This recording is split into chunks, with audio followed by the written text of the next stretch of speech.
Ce qu'on va faire, c'est qu'on va laisser ce tunnel comme ça et on va créer un autre tunnel qui va être plus spécialisé dans la vente. Donc tunnel de vente. Par exemple, vous voulez créer une offre, vous voulez tester une offre. On va même pas partir du principe que vous avez créé une formation, vous avez passé du temps à enregistrer, puisque idéalement, c'est mon conseil, si vous voulez avancer rapidement dans votre business, il faut tester des offres et vous pouvez parfaitement tester des offres sans avoir créé le produit avant. C'est même ce que je vous recommande de faire. Donc, on va faire ça. On va faire un tunnel de vente. Donc, ça peut être pour une formation que vous vendez en pré-vente, ça peut être pour un service de coaching, un service d'accompagnement, même du service, voilà, du freelancing que vous pouvez proposer, où vous pouvez tout de suite créer une page de paiement et une page de remerciement et éventuellement une page de vente. Donc moi j'aime bien ce template ici, on va le sélectionner, il est vraiment très très beau. Voilà. Alors vous voyez que je dois connecter Stripe ou PayPal, donc il faut cliquer ici, je ne vais pas le faire parce que ça va prendre un petit peu de temps. J'espère que je vais pouvoir modifier la page, oui c'est le cas. Donc vous voyez, sur les pages, vous pouvez absolument faire ce que vous voulez. Vous pouvez modifier les champs. C'est vraiment extrêmement complet, c'est extrêmement souple, vous faites absolument tout ce que vous voulez dessus. Donc on va enregistrer la page. Si vous avez besoin de créer une page de vente, vous allez tout simplement ajouter une page de vente. Voilà. Donc par défaut, elle arrive en bas, hop, on va la mettre en haut. Vous avez la page de remerciement. Et imaginons que vous vendez une offre de coaching et vous dites, voilà, si les gens prennent mon offre de coaching, eh bien, j'aimerais leur faire une offre spéciale.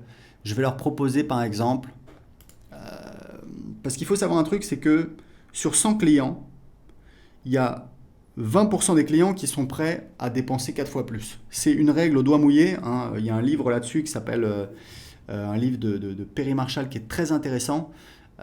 Et donc en fait, moi ce que je vous recommande, c'est de toujours, quand vous vendez un produit, toujours avoir des upsells, parce qu'il y a des gens qui vont dire oui, il y a des gens qui voudront aller plus loin et ça va vous permettre d'augmenter votre panier moyen. Donc je vais cliquer ici sur ajouter une page. Je vais faire upsell 1. Ici, je vais donc prendre page d'upsell, hop, et ici, j'ai ma page d'upsell. Donc évidemment, je vais la mettre après la page de paiement. Donc upsell 1, donc voilà, je sélectionne le template. Je peux le modifier. Je vais enregistrer ici. Voilà, je peux le modifier, je peux faire une vidéo, si je veux, je peux mettre du texte à la place. Vous voyez, on a un seul template, mais ça fonctionne. On a un bouton pour accepter et un bouton pour refuser. D'accord ? Donc c'est très important de bien faire en sorte que les gens comprennent qu'il y a une offre complémentaire, qu'ils soient libres d'acheter ou de refuser en toute connaissance de cause. Si vous essayez entre guillemets de tromper les gens en ayant, là vous voyez même à la limite le bouton n'est pas, en fait il faut vraiment que ce soit clair dans votre message et sur le bouton, parce que si c'est pas le cas, tout simplement les gens vont demander des remboursements, les gens vont pas être contents, vous pouvez avoir des chargebacks, c'est-à-dire que les gens font opposition et vous avez des frais au niveau de votre processeur de paiement. Donc voilà, c'est pas forcément une bonne idée sur le long terme. Il faut vraiment être très clair et transparent par rapport à vos clients. C'est comme ça que vous allez gagner sur le long terme. Donc vous pouvez très bien mettre une upsell ici. Ici, dernière chose pour les pages de paiement, c'est très important. On a ce système dans System.io, donc je suis vraiment extrêmement fier parce que je peux vous dire c'est juste génial. Comme je vous disais, si vous vendez une formation, un produit digital, en fait vous n'avez pas besoin de créer de produit dans System.io. Vous avez besoin de créer un site privé puisque c'est là où on a le contenu. Mais pour donner accès, quand vous faites une vente, on a ce système de ressources. Donc les ressources, qu'est-ce que c'est ? Ce sont en fait, comme ça l'indique, des ressources auxquelles le client aura accès après l'achat. Et pourquoi c'est génial ? Parce que vous avez plusieurs types de ressources. Donc ça peut être un produit physique, donc ça va déclencher une commande dans votre admin si vous vendez un produit physique. Mais si vous vendez une formation ou un pack de formation, vous donnez accès à votre formation. Alors là, je n'ai pas encore de formation, mais je pourrais choisir le nom de la formation si j'en avais. Et puis, on a le fait d'ajouter un tag. Et en fait, ce qui est génial, c'est que si la personne demande un remboursement ou dans le cas d'un abonnement, si la personne arrête son abonnement, l'accès aux ressources est coupé automatiquement. Donc, c'est génial puisque avec d'autres solutions où vous allez intégrer connecter plusieurs logiciels en même temps, généralement, quand vos clients demandent un remboursement ou arrêtent de payer un abonnement, en fait, l'accès n'est pas coupé. Parce que ça ne se fait pas automatiquement, il y a plusieurs logiciels et c'est compliqué à faire. Dans System.io, tout est intégré. Donc c'est vraiment génial. Vous avez donc, si vous avez un tag, typiquement vous allez ajouter un tag client, client de tel produit. Mais si la personne demande un remboursement, hop, ce tag va être supprimé du contact. D'accord ? On aura toujours l'historique dans sa fiche contact, les paiements, les abonnements, les emails ouverts, etc. Mais dans le futur, cette personne n'aura plus de tag et l'accès à la formation sera supprimé. Donc ça, c'est vraiment génial.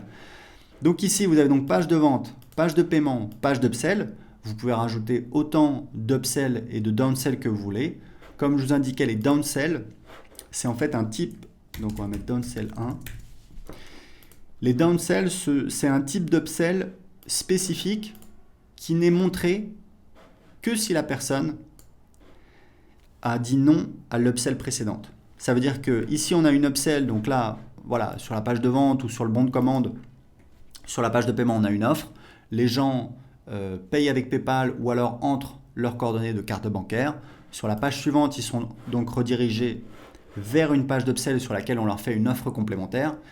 Et si on a une downsell ici, ne verront la downsell que les gens qui ont dit non à l'étape précédente. C'est-à-dire que les gens qui disent oui, ils vont passer directement, ils vont sauter la downsell, ils vont passer directement à l'étape suivante. Donc ça peut être une autre upsell, on peut rajouter une upsell, ou alors ça peut être directement la page de remerciement. L'avantage de la downsell, c'est que c'est vraiment une offre spécifique pour les gens qui ont dit non. Typiquement, c'est on propose un produit, les gens disent non, on dit ok, est-ce que je comprends, ça vous fait un petit peu cher, est-ce que ça vous dirait par exemple de payer en plusieurs fois sans frais, et voilà, ce type d'offre qu'on peut faire, d'accord ? Très important, c'est que vous avez, pour toutes les pages, vous avez à chaque fois des onglets ici. Donc ça, c'est les paramètres de la page. Ici, c'est les règles d'automatisation. Donc c'est des règles d'automatisation qu'on va pouvoir créer donc au niveau de la page dans le tunnel de vente. Et ces règles vont apparaître automatiquement dans les règles d'automatisation ici. C'est juste que c'est plus pratique. Comme ça, on n'a pas besoin de passer toujours de automatisation à l'éditeur de tunnel. Ici, on peut créer des tests AB. Ici, on a donc les statistiques, donc on voit le nombre de visiteurs, le nombre d'inscrits, le taux de conversion, le nombre de ventes. Et ici, on a donc tous les clients qui ont acheté. C'est uniquement pour les pages de paiement. Voilà, pour les pages de vente. On a aussi. Alors, je pense que non, ça va être pour toutes les pages, on peut y accéder. Ça va être tous les gens qui ont acheté dans une page de paiement sur ce tunnel de vente. Donc, vous voyez, c'est vraiment pas très compliqué. Effectivement, il y a plusieurs choses à paramétrer, à faire, mais je ne sais pas si vous vous rendez compte à quel point ça vous permet de simplifier quelque chose qui était extrêmement compliqué avant. Il fallait créer les pages à la main, des pages HTML. Moi, je ne suis pas développeur, je n'ai pas envie de coder des pages, ça ne m'intéresse pas. Donc ici, très simplement, très facilement, très rapidement, vous pouvez créer des pages, les publier sur Internet, ce qui vous permet d'avancer très rapidement, de tester les offres très rapidement, même si bien évidemment, il faut prendre un petit peu de temps pour apprendre l'outil, pour apprendre à l'utiliser. Mais n'oubliez pas, si vous avez besoin d'aide, vous avez donc les pages d'aide et vous avez également le groupe Facebook.